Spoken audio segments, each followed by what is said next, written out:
Good afternoon. Thank you for attending the TKO Q3 2025 earnings call. My name is Matt, and I'll be the moderator for today's call. All lines will be muted during the presentation portion of the call for an opportunity for questions and answers at the end. If you would like to ask a question, please press star one on your telephone keypad. I now have to pass the conference over to our host, Seth Zaslow, Head of Investor Relations. Seth, please go ahead.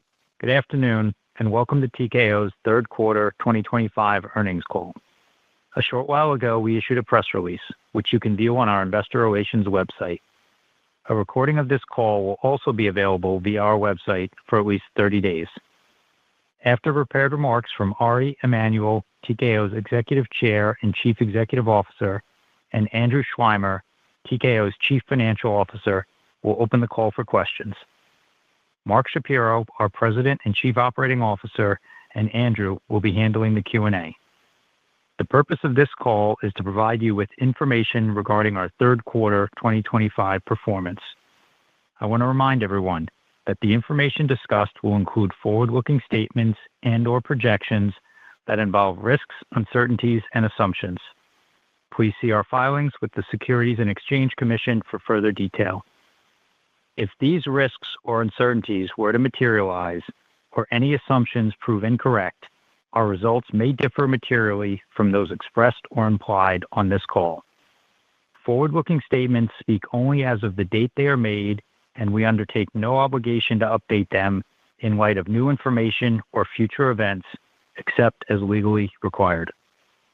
Our commentary today will also include non-GAAP financial measures, which we believe provide an additional tool for investors to use in evaluating ongoing operating results and trends.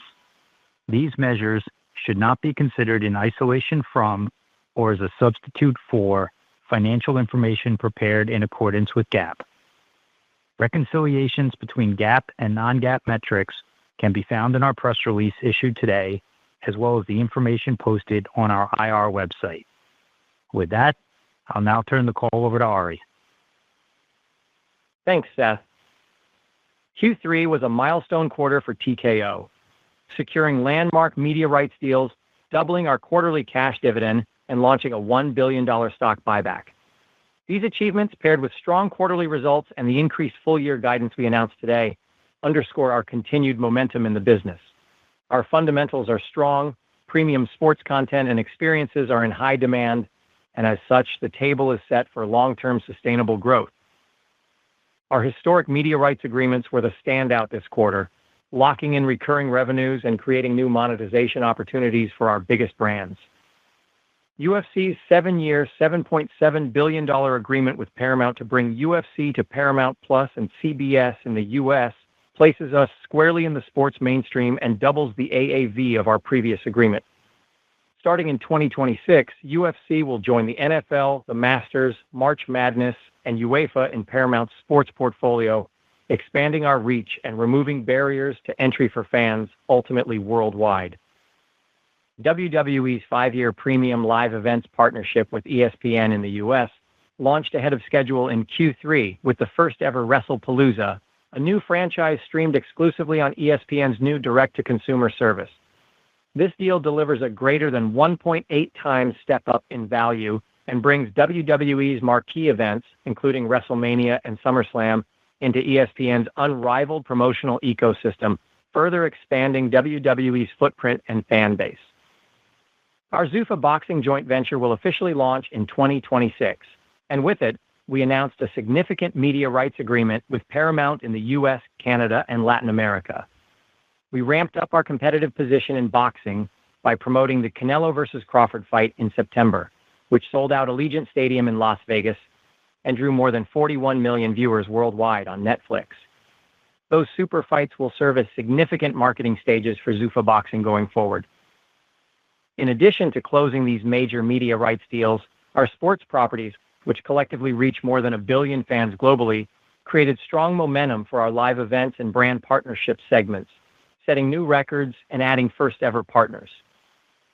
As a few examples, UFC 319 became the highest-grossing event at Chicago's United Center, and UFC's highly anticipated return to mainland China sold out Shanghai's indoor stadium in less than a minute. Similarly, WWE's live events set 35 individual market records throughout the quarter, and the first ever two-night SummerSlam sold more than 100,000 tickets at MetLife Stadium. Building on these arena records, our live events continue to attract strong interest from cities and venues worldwide. This quarter, UFC and WWE expanded their relationships with T-Mobile Arena in Las Vegas and Delta Center in Salt Lake City. We also announced a 4-year UFC partnership with Galaxy Macau and a WWE agreement with the General Entertainment Authority to bring WrestleMania 43 to Riyadh in 2027. WWE content also continues to generate impressive ratings for our media partners. SmackDown led primetime cable ratings 9 Fridays in the quarter, and Raw maintained its position on Netflix's global top 10 every single week through the quarter, extending a streak that began with the launch in January. Global brand partnerships achieved impressive results, with WWE's robust double-digit growth in the quarter, powered by SummerSlam and new blue-chip brands including Maybelline, WWE's first-ever official cosmetics partner. And at PBR, fan engagement continued to grow. In October, a single Sunday broadcast drew an average of 2.7 million viewers on CBS, the league's largest audience since joining the network in 2012, outperforming MLB playoffs and college football ratings that day. With this momentum, and building on its long-standing partnership with CBS, PBR earlier today announced a 5-year deal to bring its Unleash the Beast series to Paramount Plus beginning in 2026. Finally, IMG and On Location also demonstrated momentum in the quarter. IMG, in addition to advising on TKO's landmark media rights deals, played a pivotal role in driving global broadcast coverage for top sporting events including Wimbledon, the U.S. Open Tennis Championships, the Open at Royal Portrush, and the Ryder Cup. And On Location continued to capitalize on robust demand for premium experiences, selling out packages to 20,000 fans at the Ryder Cup and hosting 47,000 attendees in Dublin for the Aer Lingus Classic. Across the board, we're firing on all cylinders, but we know we're still in very early innings. With our cornerstone media rights agreements secured, we are squarely focused on preparing for UFC's Paramount debut, maximizing WWE's presence on ESPN, driving growth across live events and site fees, strengthening our global partnerships, and launching Zuffa Boxing. Our priorities are clear as we finish the year and position the business for 2026. Sustain strong performance across all our businesses, capitalize on new growth opportunities, and maximize shareholder value. With that, I'll turn the call over to Andrew. Good afternoon. As Ari highlighted, we delivered solid operating and financial results in the quarter, and for the third quarter in a row, have raised our expectations for performance for the full year. We've completed our most significant media rights agreements with great outcomes that provide visibility into a multi-year, high-margin contractual revenue stream with annual escalators. Over the term, these deals will drive meaningful margin expansion and significant free cash flow generation. We remain laser-focused on operational execution. UFC and WWE remain our core drivers, and we're continuing to see significant strength at these brands. We're also making meaningful progress integrating IMG, On Location, and PBR into TKO, and realizing cost synergies and revenue opportunities from these businesses that are even greater than our recently raised expectations. Now turning to our consolidated financial results for the third quarter. We generated revenue of $1.12 billion. Adjusted EBITDA was $360 million. Our adjusted EBITDA margin was 32%. As expected, our year-over-year results were impacted by the 2024 Paris Olympics, which was a key driver of the decrease in revenue, as well as the increase in adjusted EBITDA and adjusted EBITDA margin as the event was loss-making. On a reported basis, revenue decreased 27%, adjusted EBITDA increased 59%, and adjusted EBITDA margin increased from 15% in the prior year period. Turning to our UFC segment. As we articulated on our Q2 call, while the underlying trends remain extremely strong, the timing and mix of the calendar meaningfully impacted results in the quarter. UFC had 10 total events in the third quarter of this year, which was comparable with the prior year period. However, in the current period, we held 2 numbered events compared to 3 in the prior period, including a seminal event, UFC 306 at Sphere in Las Vegas. UFC generated revenue of $325 million, a decrease of 8%. Adjusted EBITDA was $166 million, a decrease of 15%. UFC's adjusted EBITDA margin was 51%, down from 55% in the prior year period, largely attributable to holding 1 less numbered event. Media rights, production, and content revenue decreased 7% to $201 million. The decrease was driven by 1 less numbered event, partially offset by the contractual escalation of media rights fees. Live events and hospitality revenue decreased 15% to $44 million. Strong underlying trends in pricing and attendance were more than offset by 1 fewer numbered event, as well as the impact of UFC 306, which remains the highest grossing event in UFC history. Partnerships and marketing revenue decreased 4% to $71 million. Tailwinds from new and renewed partnerships were more than offset by the mix of events in the quarter, most notably UFC 306, which featured our first ever title partner sponsor, Riyadh Season. We continue to make significant progress in partnerships, adding new categories and growing existing ones, including recently announced deals with Wingstop, Prime Video, and Sony Pictures, among others. Adjusted EBITDA reflected the decrease in revenue as expenses were essentially flat. Direct operating expenses decreased due to lower production, marketing, and other event-related costs, primarily due to the mix of event venues, cards, and territories, most notably UFC 306, which had significantly higher than normal production costs. SG&A increased primarily due to higher personnel and travel costs compared to the prior year period. Our WWE segment generated revenue of $402 million, an increase of 23%. Adjusted EBITDA was $208 million, an increase of 19%. Adjusted EBITDA margin was 52%, down from 54% in the prior year period, largely attributable to strategic investments in talent associated with the launch of new properties such as WrestlePalooza. Performance was favorably impacted by the timing and mix of the event calendar. Most notably, WWE had 5 nights of main roster premium live event programming in the third quarter, compared to 3 nights in the prior year period. The increase related to the expansion of SummerSlam, which was held at MetLife Stadium, to a 2-night event and the introduction of WrestlePalooza, which marked the launch of WWE on the ESPN platform. Live events and hospitality revenue increased 61% to $83 million. The increase was driven by higher ticket sales revenue, reflecting an increase in average ticket price and total attendance, and an increase in site fee revenue.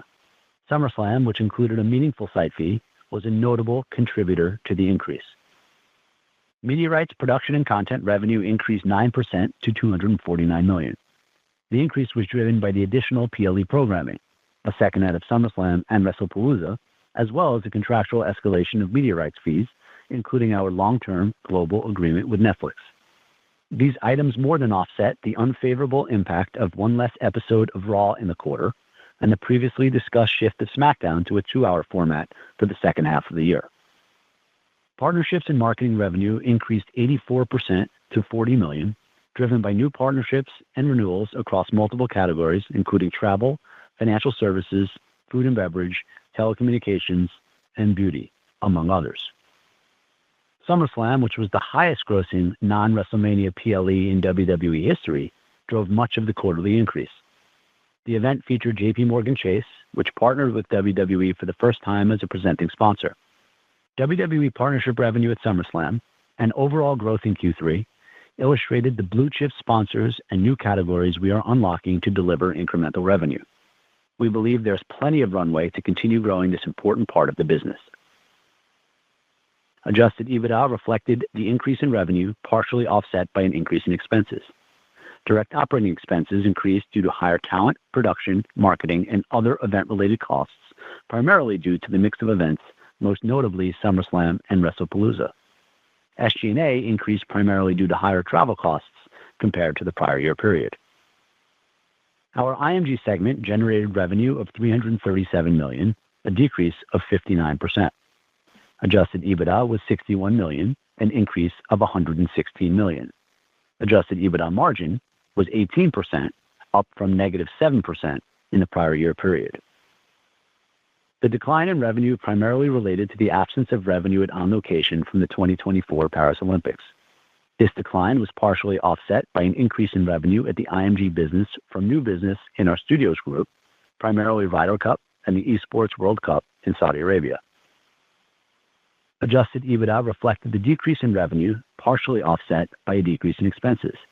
The decrease in direct operating expenses principally reflected the absence of costs at On Location for the 2024 Paris Olympics, which was a loss-making event. SG&A decreased primarily due to lower Olympics-related costs at On Location, as well as the impact of cost reduction initiatives in connection with the acquisition of IMG and On Location. Corporate and other generated revenue of $63 million, an increase of 17%. Adjusted EBITDA was -$75 million, an improvement from -$90 million in the prior year period. The increase in revenue is primarily driven by promotional and management fees from our boxing initiatives, Zuffa Boxing, the JV we announced earlier in the year, as well as the Canelo versus Crawford super fight that took place in September at Allegiant Stadium in Las Vegas. The improvement in adjusted EBITDA was primarily due to the increase in revenue and a $33 million decrease in costs related to corporate allocations of Endeavor corporate expenses under their ownership of IMG, On Location, and PBR. As we disclosed on prior calls, from the close of the acquisition on February 28th forward, there are no Endeavor corporate expense allocations. As for boxing, in September, we promoted our first super fight, Canelo Alvarez versus Terence Crawford, which was a massive success. As Ari noted, the event, which was held in front of a sold-out crowd of over 70,000, generated a gate of over 47 million, the third largest in boxing history, and garnered over 41 million viewers on Netflix. Separately, we continued to operationalize our JV in preparation for our first event in January 2026. At the end of the quarter, we announced a pivotal milestone, a long-term media rights agreement with Paramount to become the exclusive home of Zuffa Boxing throughout the United States, Canada, and Latin America. Now moving on to our capital structure. In the third quarter, we generated $399 million in free cash flow. Our free cash flow conversion of adjusted EBITDA was 111%. Free cash flow was positively impacted by the timing of cash receipts and payments related to the Canelo versus Crawford boxing event. During the third quarter, we collected a meaningful amount of cash on behalf of our partner, Sella. In the fourth quarter, we plan to transfer substantially all of these proceeds to Sella and therefore expect an offsetting impact in our results. Free cash flow in the third quarter also included the unfavorable impact of approximately $12 million of net payments related to On Location for the 2026 FIFA World Cup. In early September, we announced a 100% increase in our quarterly cash dividend program. On September 30th, we made our first payment under the upsize program from TKO OpCo of approximately $150 million. We intend to fund quarterly cash dividends with cash flow from operations or cash on hand. Regarding our previously announced share repurchase program, in September, we entered into an ASR agreement to repurchase $800 million of our Class A common stock. We received an initial delivery of approximately 3.2 million shares and expect to complete the agreement in early December. We also repurchased approximately $26 million of shares under a privately negotiated transaction. Lastly, we entered into a 10b5-1 trading plan for the repurchase of up to $174 million of Class A common stock. Repurchases contemplated under the 10b5-1 plan are to commence immediately once the ASR agreement is completed. These repurchases are being funded with proceeds from the $1 billion term loan add-on that we closed in mid-September. We ended the quarter with $3.759 billion in debt and $861 million in cash and cash equivalents, in addition to $312 million of restricted cash. Now turning to our outlook.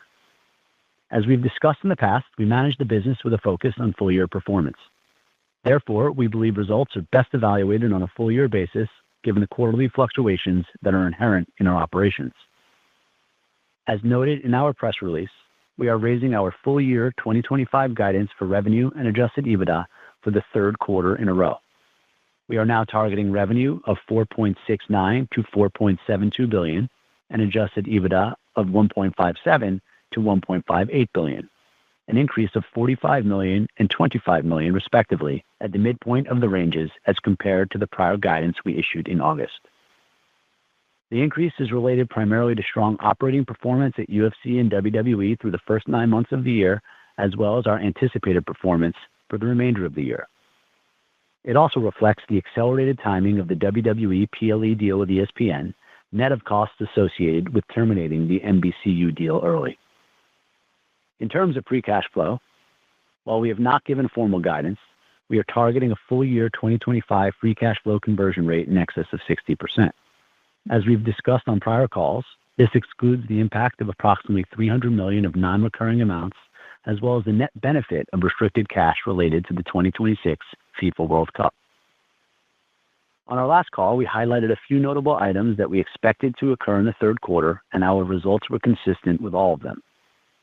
As we look to the fourth quarter of 2025, we want to highlight the following.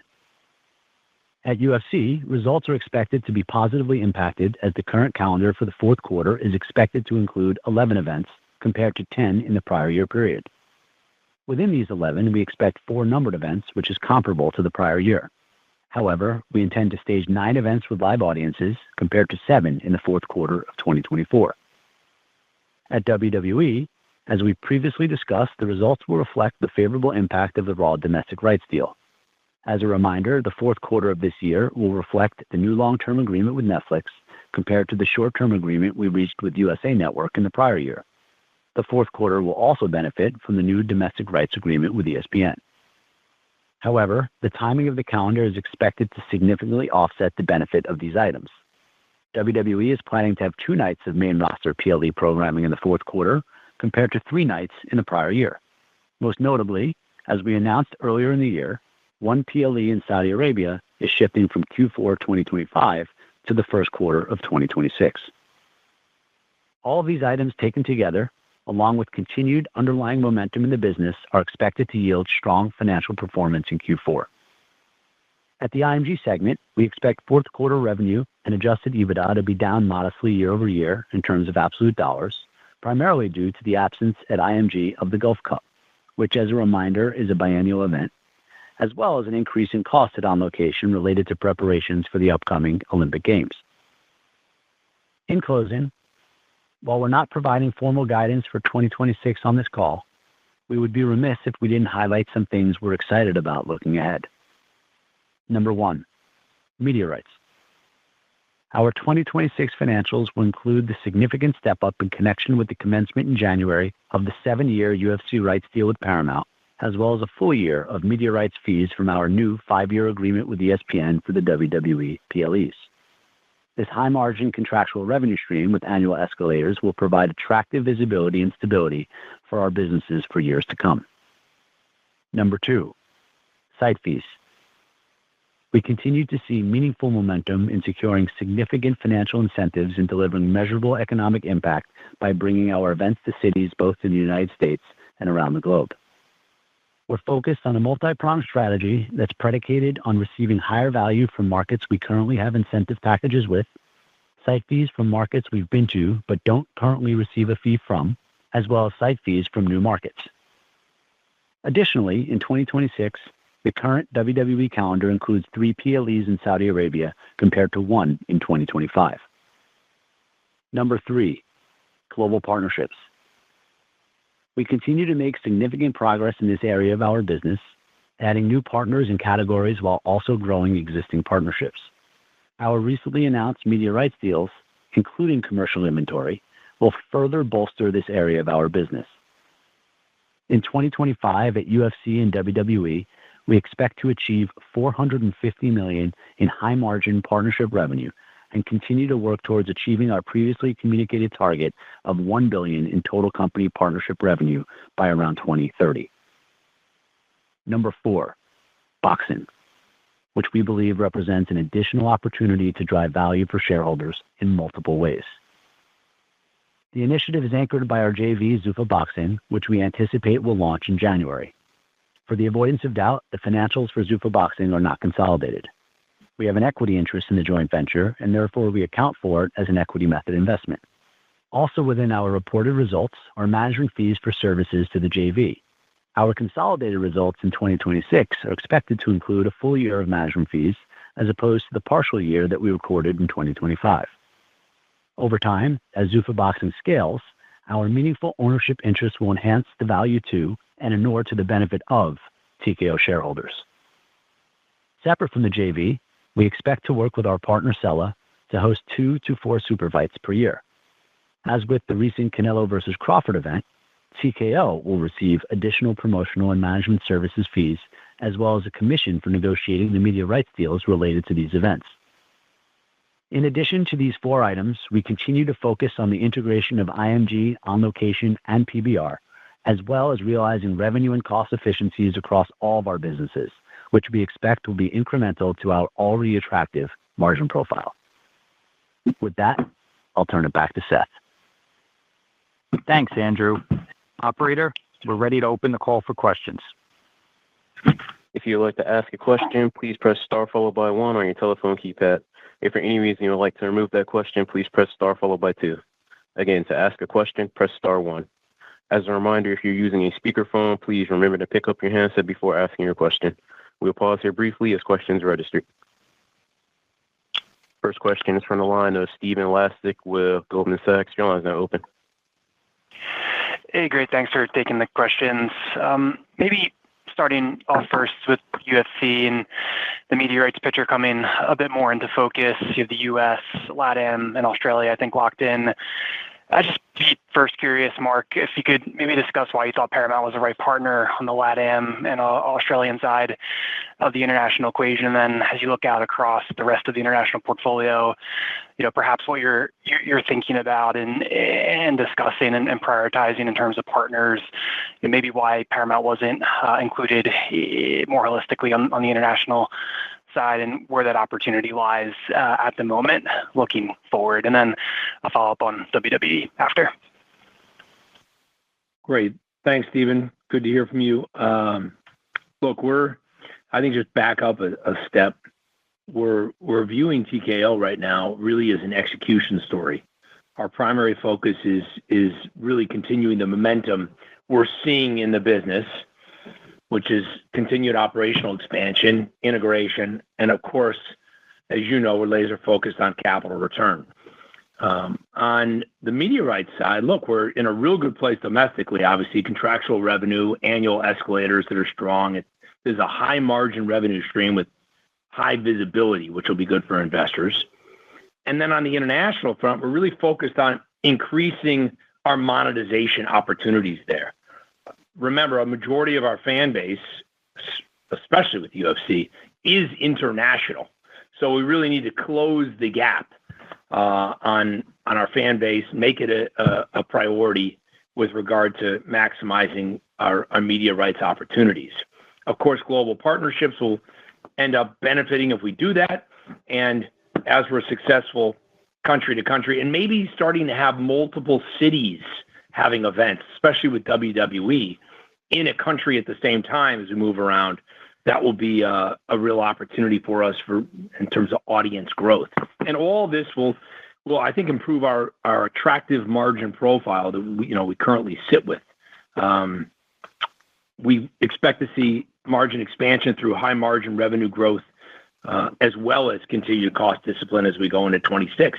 And when we sat back and looked at these specific territories that you referenced, it's a matter of negotiations really with various bidders.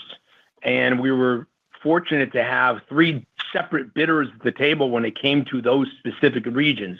Because remember, what's important to one is not necessarily important to another.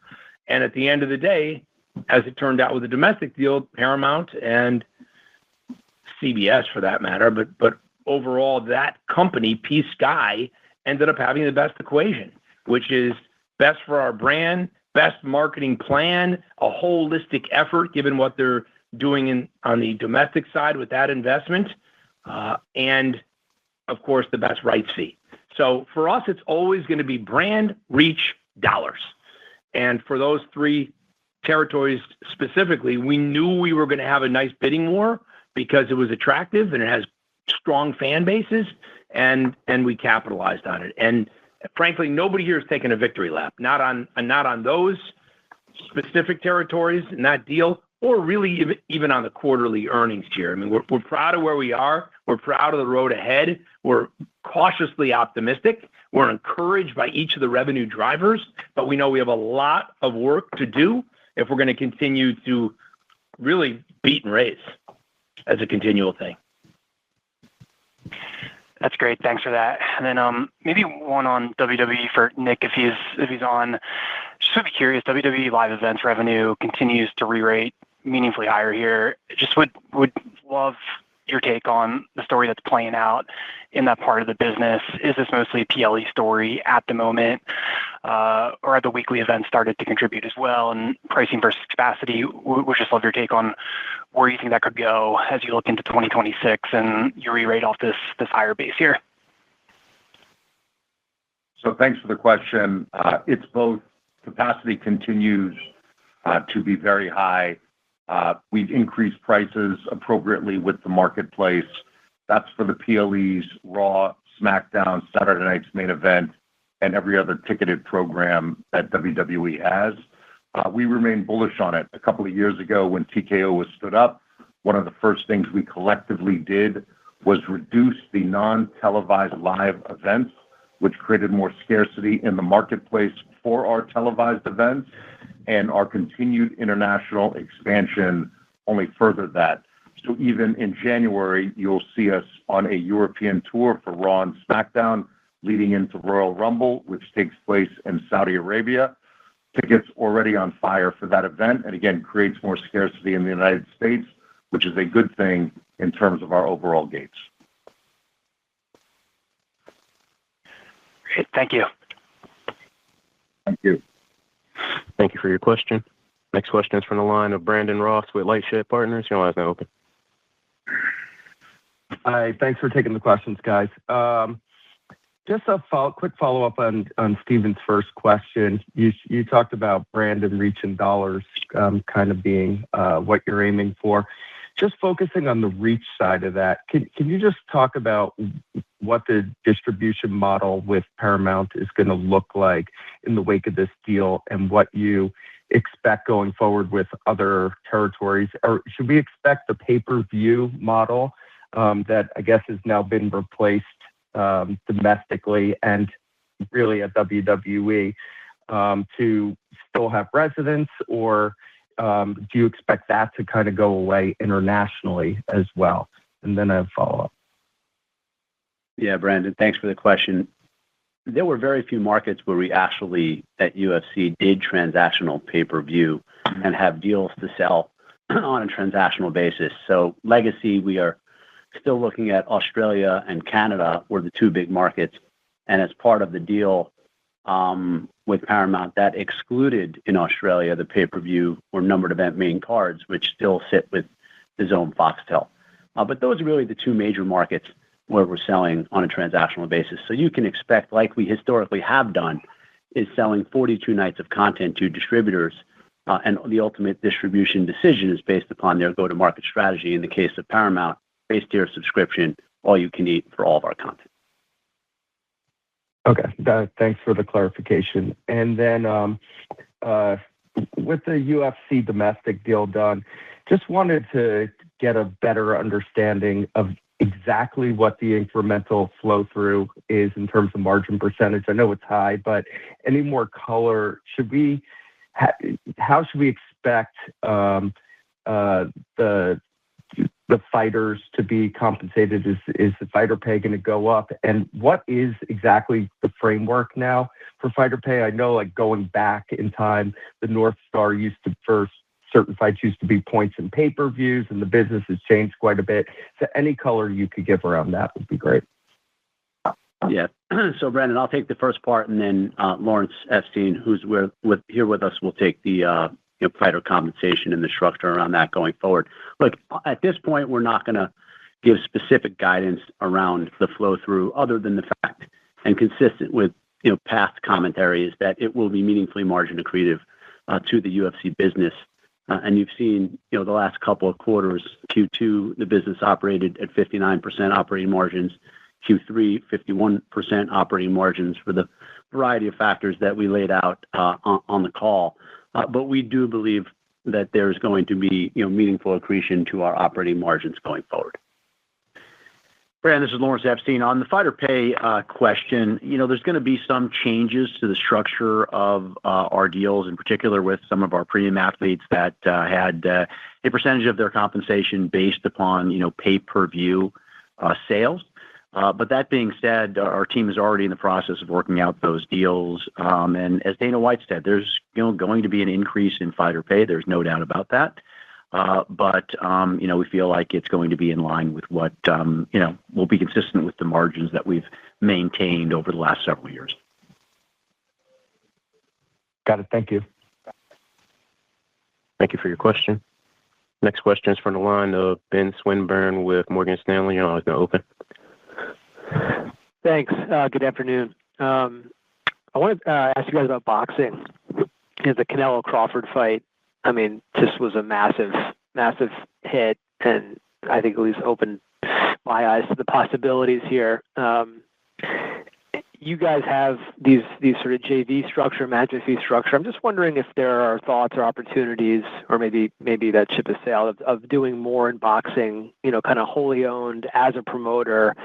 You certainly have Dana White. You have a strong balance sheet, lots of cash flow, equity currency. Are there things you're looking at on the boxing front, maybe to go even bigger than some of the initial investments that you're making, and as you sort of get ready for what you're launching in 2026 with Zuffa? Yeah, I would just say, Ben, that ultimately I think these super fights are going to be a huge catalyst for us, right? Mm-hmm. And I wouldn't say we downplayed the first one, but it was obviously the first one. We didn't really know what to expect, and we didn't anticipate necessarily pouring a lot of fuel over that. We're more focused on the Zuffa Boxing League, if you will. But at the end of the day, as we've told you, we expect to receive a services fee of $10 million on each of the fights, and we expect to do 2 to 4 fights per year. I think you can expect that in 2026. And frankly, we want to do them because we can populate the undercards some of the time, if not most of the time, with Zuffa fighters, which will help us build name personalities, followings, rivalries, and just really shed more of a spotlight onto our Zuffa Boxing League. I think the opportunity beyond that lies in each of those fights. 10 million was just a starter. Nick is obviously hands-on involved with the negotiations with our partners in Saudi Arabia, and putting these cards together, putting these featured matches, these main cards together, and then ultimately, how can we bring them value and as such take a commission from it? And remember, this is all outside of our JV. So really, beyond the fee they pay us to co-promote or promote, there's the media deals and getting paid on doing those deals. There's partnership deals and getting paid on doing those deals. There's ticket sales. And then there's also just serving as their marketing agency on the ticket sales. So while we're not necessarily laying out a financial model for you right now, we're laying out a strategic model of ways that we can bring in incremental high margin dollars. So frankly, we have a big appetite for this. Having said that, Nick's got a full-time job in WWE. We're not taking our eye off the ball there or taking anything for granted, especially with the success we're having this year. That just compounds the pressure to beat that next year. And Dana White definitely has a lot on his plate and therefore isn't going to be out there working as a promoter for one-off boxing fights on a regular basis. He could do a few of these annually, but really no more than that. Yeah. And just as a follow-up, Mark, you hit earlier, I think in your prepared remarks, and then I think in the Q&A about, TKO is an execution story right now, and your focus on executing. You look at UFC, what you guys have done with that asset, it kind of speaks for itself in the last decade. WWE, the numbers are way ahead of the deal model, at least that was filed. So it sort of begs the question, why not go out elephant hunting for more? And maybe the answer is there aren't opportunities, these are scarce assets. It's not like there's a long list of them. Maybe the answer is management bandwidth. You guys need to clone yourselves. But I guess the question is, why not be looking for the next thing, just given how well WWE's gone, UFC's gone, and clearly the muscle you guys have built up here. Yeah, and our financial profile. I mean, we certainly have the ammo to do that. Look, bottom line is we are. I want to make it clear. Nobody here is resting, sitting back. That's not just in our DNA whatsoever. We are focused on the execution story. We don't want to get distracted. We want certainties. There isn't a lot out there that reaches our level, but we're on the hunt. And in the absence of something coming to market, we're going to go full on with boxing. I'm not worried about the team. Everybody does have a day job, as I said, and they're stretched. I'm not going to say stretched thin, but they're stretched. But we have a number of relationships, each of us, dating back decades here with high-level individuals, value creators across the sports spectrum. And we are just waiting to bring people off the bench. But we need those opportunities to materialize. And again, in that absence, we go full on with boxing. It's 12 to 16 fights on Zuffa this year. It's 2 to 4 super fights. It's collecting commissions as we bring value to our partners in Saudi Arabia. It's seeing that Zuffa Boxing League achieves the same kind of revenue opportunities as our other leagues.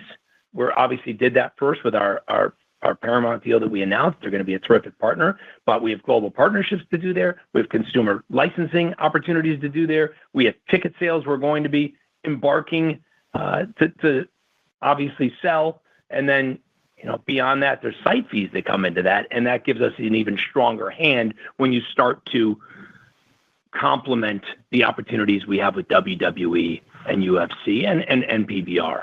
So we'll be plenty busy on the execution story and boxing. But if something else comes to market that has scale, reach, significant demand, and we see as having upside opportunity, we will jump into an exploration of that.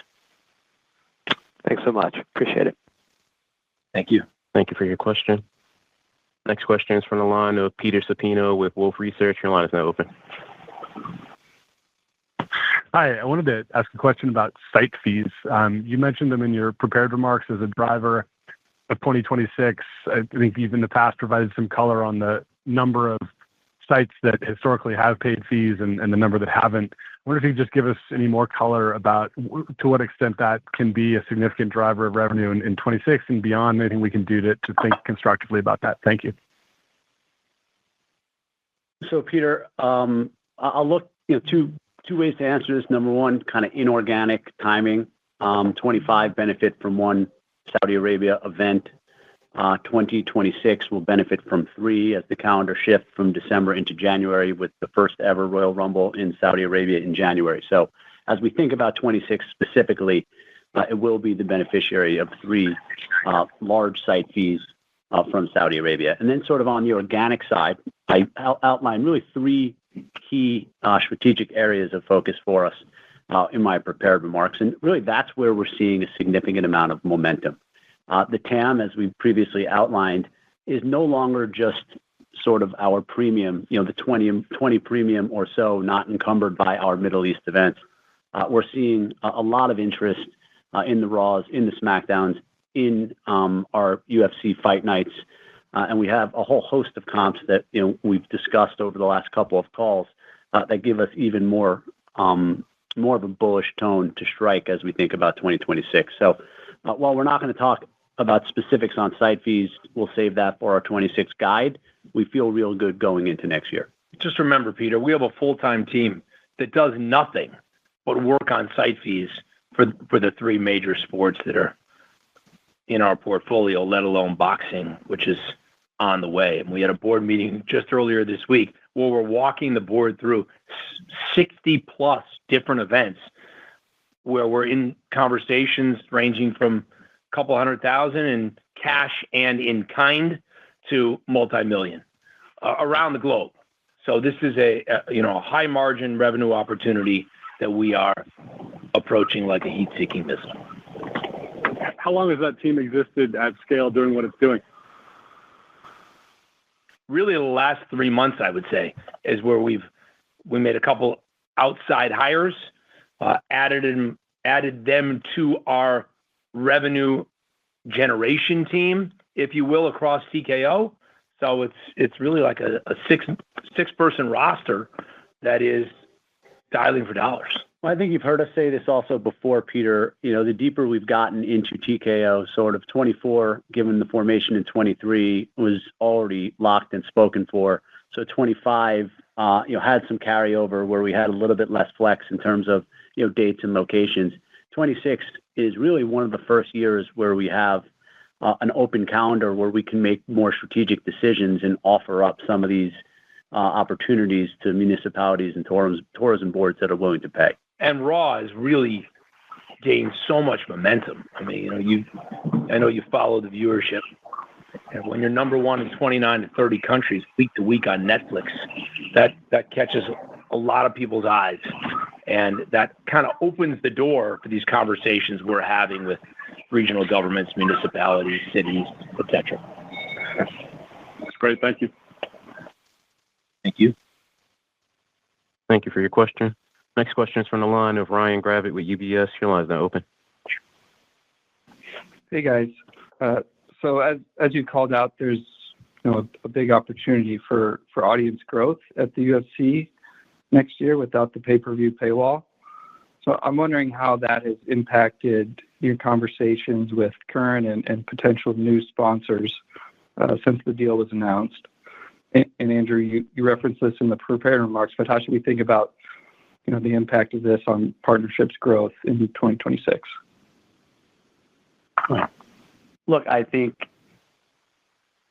it's clear that we have a lot of excitement around the table from our sponsors by virtue of this content, the most premium content in our numbered events, being more accessible to a broader fan base than it's been in the past, or at least over the last 7 years with ESPN and the double paywall. And I just bring you back to when we did the ESPN deal, where we actually made a conscious decision to assist in the launch of ESPN D2C with a sort of nascent offering and a 2 to 3 million subscriber base that we assisted in growing to north of 20 million. And at that time, we actually had, the opposite question. And why should we get more value from our sponsors when, reach and frequency and distribution was becoming more narrow? And we were able to, sell through that. So look, the team is excited. Our sponsors are excited. Our partners at Paramount are excited. What I'll tell you is a meaningful growth lever over the next 3 to 5 years is not only reach and frequency, but it's the ability to combine the commercial units and commercial inventory that we got in these media rights deals. Hence why we're getting even more comfortable with that long-term $1 billion goal. Yeah. Also, Ryan, I mean, we don't view, although we may slip and say that now and then, we don't view these brands as sponsors.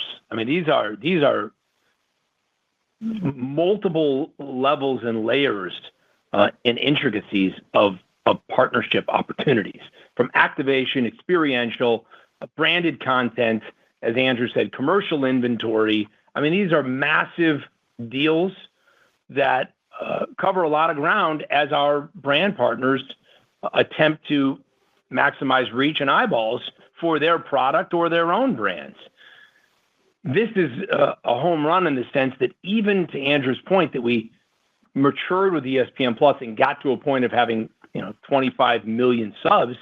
You're now talking about Paramount having 75 million plus global subs. So from day one, we've got a wider universe, and it's actually flipped. It's not our partners coming to us that was saying, well, should we be paying as much for only 3 million subs like when we launched with ESPN Plus? It's us going to them saying, hey, now you're in 75 million plus. Maybe we should reopen your deal and you should pay more, and we'll blend and extend. So we're having those opportunities with existing partners in our quest to get to $1 billion.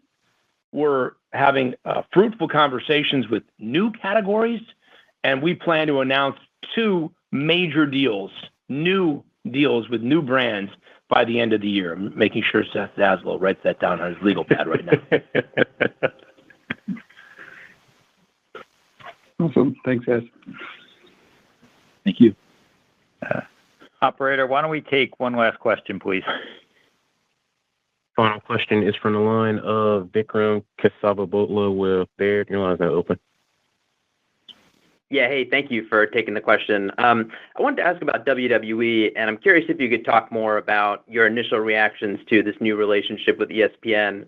How have these first couple PLEs performed relative to your expectations, and what's standing out to you so far in terms of the potential benefits of that partnership?